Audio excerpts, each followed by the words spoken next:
Hi, my name is Andrea Gomboc and I come from University of Nova Gorica in Slovenia. I would like to propose a software for TDE filtering. Tidal disruption events are rare transients occurring mostly in galactic centers.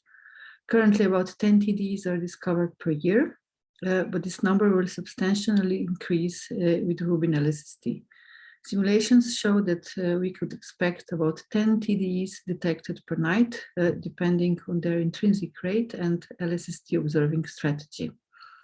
So science objective would be to reliably identify a TDE in order to enable a targeted follow-up observations, including spectroscopical, and ideally identify them before the peak in the light curve in order to better determine the time and magnitude of the peak and the decay afterwards. It would be good to infer light curve properties in order to better determine also the mass of the black hole, the type of the disrupted star, impact parameter, etc.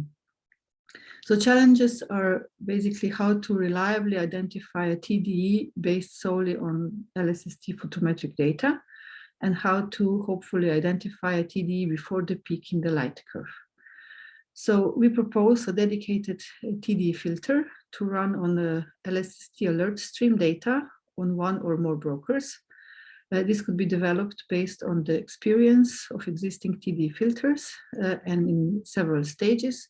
For example, first extracting only nuclear transit flares from centers of galaxies, then by finding some photometric features, and by photometric typing, including machine learning.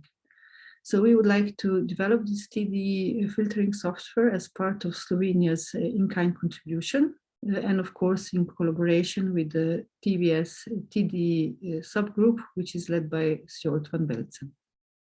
Thank you.